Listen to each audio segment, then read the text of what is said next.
मेरा ये मानना है कि हम सबको अपनी ज़िंदगी में गम तो दिखते हैं, पर अपने गम ज़्यादा और दूसरों के कम दिखते हैं। हेलो हाय, मेरा नाम पंकज जीना है और पंकज जीना पॉडकास्ट का एक और नया एपिसोड शुरू हो गया है। आज के इस पॉडकास्ट पे एक बहुत ही ख़ास मुद्दे पर हम बात करने वाले हैं। वो अक्सर जो चर्चाओं का हिस्सा नहीं हो पाता, वो अक्सर जिससे लोग दूर भागते हैं, वो अक्सर जो लोगों को लगता है कि हाँ, ये ज़िंदगी में शामिल है तो ठीक है। किसी को इस बात से तकलीफ़ ज़रूर हो सकती है, लेकिन वो इस बात को कभी भी लोगों के सामने पेश करना ज़रूरी नहीं समझता। आज ये गुरु पूर्णिमा का दिन है, तो मुझे लगा कि इस कहानी की सबसे ज़्यादा ज़रूरत है हम सबको अपनी ज़िंदगी में। ये कहानी हमारी ज़िंदगी के उन हिस्सों को दिखाती है जिन हिस्सों के बारे में शायद ही कोई जिक्र करता है। वैसे मैंने अपनी ज़िंदगी में बहुत कुछ सीखा है अलग अलग लोगों से। कभी किसी इंसान ने मुझे कुछ सिखाया, कभी किसी रिश्ते में रह करके मैंने कुछ सीखा, कभी किसी शहर में घूमते हुए मैंने कुछ सीखा, कभी किसी ऑफिस में नौकरी करते हुए मैंने कुछ सीखा। लेकिन ज़िंदगी के अलग अलग रंगों के साथ आप ज़िंदगी की अलग अलग बातों को सीखते चले जाते हो। फिलहाल आज के मुद्दे पे वापस आते हैं। आज जो मुद्दा है वो दहेज का मुद्दा है। ये एक ऐसी चीज़ है ना जो बहुत जगह पर व्याप्त है अभी भी, लेकिन इसके बारे में कहने के लिए, इसका विरोध करने के लिए चीज़ें पर्याप्त नहीं है। आज की कहानी को ज़रा गौर से सुनिएगा, क्योंकि आज की इस कहानी में मैं आपको जो हिस्सा बताने चाह रहा हूँ वो असल ज़िंदगी से लिया गया है। मेरा मानना है कि मेरे आसपास बिखरे हुए किरदार, मुझसे मिलने वाले लोग, सबके सब कहानियां ही हैं। उन कहानियों को मैं कागज़ों में समेट कर पेश करना पसंद करता हूं। तो वह कुछ यूं था कि बीते कुछ दिन इस कहानी से मिलाने में लगे थे। यूं ही कभी कभी कुछ कहानियां बुन ली जाती हैं, यूं ही कुछ कहानियां बन जाती हैं। तो ये कहानी भी कुछ ऐसे ही बुनी गई और ऐसे ही बनी, जिसमें रत्ती भर भी कल्पनाओं का मिश्रण नहीं है। जो है बस यही सच है। तो चलिए आज की कहानी की तरफ चलते हैं, जिसका नाम है दहेज और हमारी बहू। हमारी बहू हमारे साथ ही नहीं रहती, वो हमारे लड़के के साथ दिल्ली में ही रहने लगी। अरे हमारे भी तो मन करता है अपने लड़के को देखने का, लेकिन बहू ना बहुत चालाक है हमारी। आंटी जी आज घर आई थी और वो अपनी बहू का दुखड़ा मेरे आगे रो रही थी। समझ नहीं आया कि क्या कहा जाए उनको। मैं अपने दोस्त से मजाक कर सकता था, उससे लड़ सकता था, लेकिन उसकी मम्मी की इस बात पर मैं क्या कह सकता था। मुझे कुछ समझ नहीं आया कि ऐसी कंडीशन में मैं क्या कहूँ उनको। घर में तो माँ के साथ बैठकर मैं थोड़ा वक्त निकाल लेता था, जब हम दोनों माँ बेटे रिश्तेदारों की बुराइयां निकाला करते थे। लेकिन इस बार ये मामला थोड़ा अलग था। तो 2 दिन पहले मेरे दोस्त का कॉल आया कि वो अपनी माताजी के साथ मेरे शहर आ रहा है। उनके कुछ काम थे जो इसी शहर में पूरे होने थे। दोस्त ने कहा कि यार मेरे लिए होटल का इंतज़ाम कर दो। मुझे लगा माँ अगर आ रही हैं तो वो किसी होटल में क्यों रहेंगी। मैंने कहा अरे तो उनको यहीं ले आना यार, साथ में बैठना भी हो जाएगा और थोड़ी गपशप भी। मुझे लगता है फ़ोन पर बात करने से अच्छा है सामने बैठकर बातें करना। इसे आप सामने वाले के चेहरे को देख सकते हो, उसके मन में क्या चल रहा है ये भी पढ़ सकते हो। खैर, दोस्त आया और उसके साथ उसकी माताजी।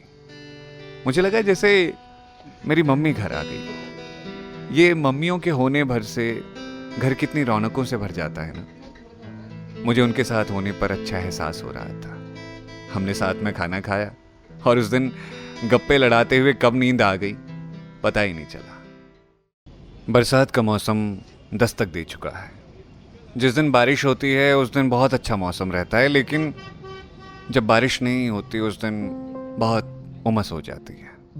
बहुत मुश्किल होता है ऐसे में वक्त का गुजर पाना। घर का लगातार चलता है एसी, थोड़ी देर के लिए ठंडक तो दे देता है, लेकिन एसी वाले कमरे से बाहर जाने में शरीर जलने लगता है। आंटी बहुत परेशान हो गई थी गर्मी से। वो बार बार कह रही थी यहाँ तो बहुत ज़्यादा गर्मी है, हमारे यहाँ इतनी गर्मी नहीं होती। मैं ज़्यादा से ज़्यादा क्या ही कर सकता था। अब मौसम पर तो मेरा जोर नहीं है ना। मेरा घर इस शहर की एक बिल्डिंग में चौथे फ्लोर पर मौजूद है और यही आखिरी फ्लोर भी है। छत का कमरा होने की वजह से गर्मी कुछ ज़्यादा ही होती है यहाँ पर। मैं कुछ देर के लिए ऑफिस गया और आंटी और दोस्त भी मार्केट जाकर अपने सामान खरीद लाए। शाम को खाने पर हम सब साथ में बैठे थे। खाना खाते हुए जो बातें होती हैं ना, उनका लेवल अलग ही होता है। वैसे भी हम लोग बिना मोबाइल फोन और टेलीविजन स्क्रीन के खाने के लिए बैठते हैं। आंटी अपने किस्से सुनाने लगी। कहने लगी, ज़माना बहुत बदल गया है।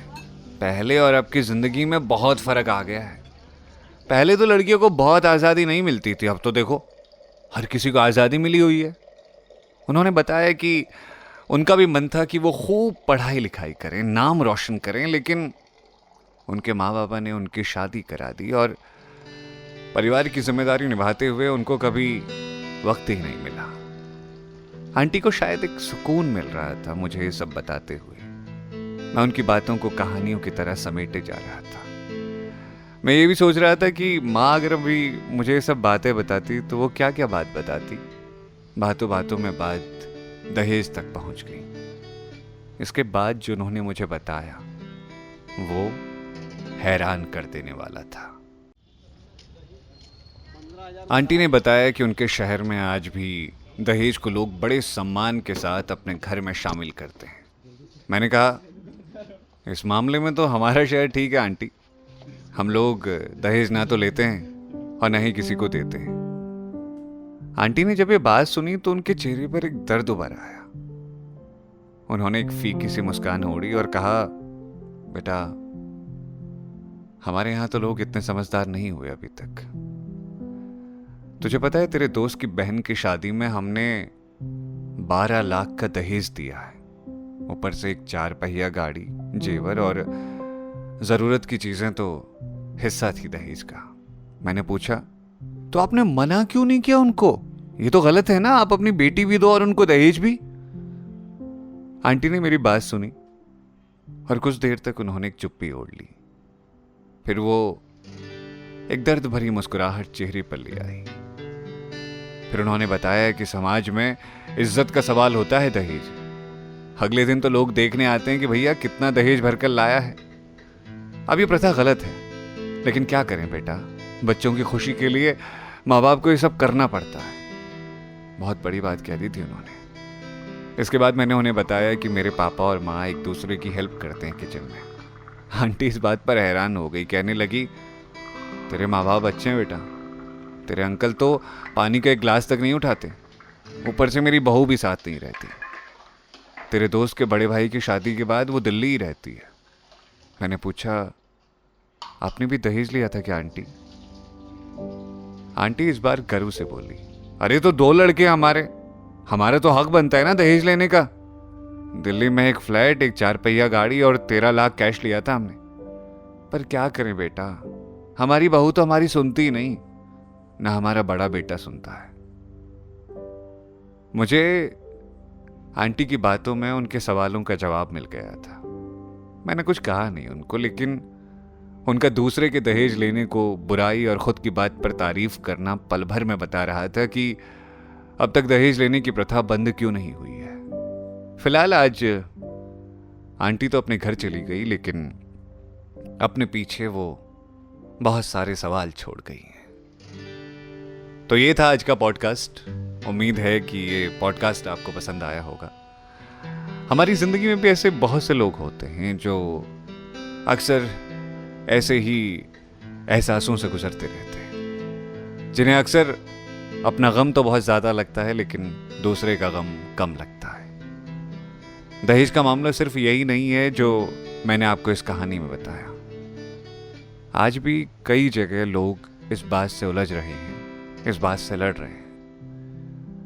अखबारों की कटिंग को अगर आप देख लें तो उसमें हर तीसरे या चौथे दिन आपको ये जिक्र मिल ही जाएगा जहां एक बहू दहेज की आग में जल जाती है, या फिर कभी कभी पूरा परिवार दहेज की आग में उल्टा फंस जाता है।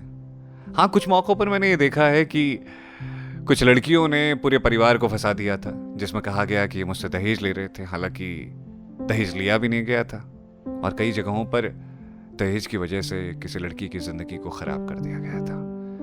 मेरा सिर्फ यह मानना है कि जब आप किसी को अपनी बेटी दे रहे हैं तो आप उससे ज्यादा क्या क्या दे सकते हैं। एक इंसान ने अपनी बेटी को पाला पोसा बड़ा किया और उसके बाद एक रोज किसी अजनबी के हवाले उस बेटी को कर दिया और कहा कि बेटी अब तुम्हारा घर वो नहीं है जहां अब तक तुम पली बड़ी थी, अब तुम्हें जाना है किसी दूसरे के घर।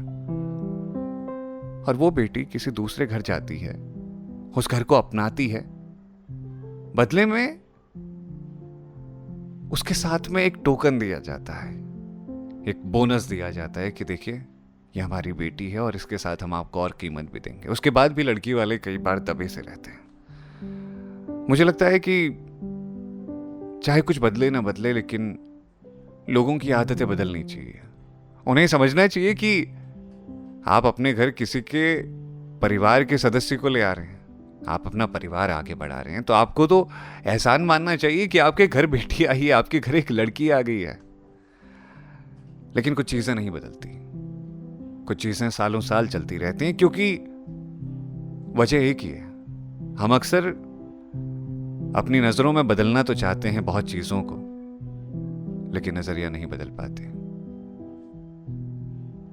हमारी जिंदगी के इन हिस्सों में ये बातें अक्सर आपको दिखाई देती हैं और आपके आसपास भी अगर ऐसा कुछ होता है तो आप मुझे बता सकते हैं। कहानी वाला लड़का 9@gmail.com ये मेरी मेल आईडी है। यहाँ आकर ज़रूर बताइए अगर आपने अपने आसपास ऐसा कुछ देखा है।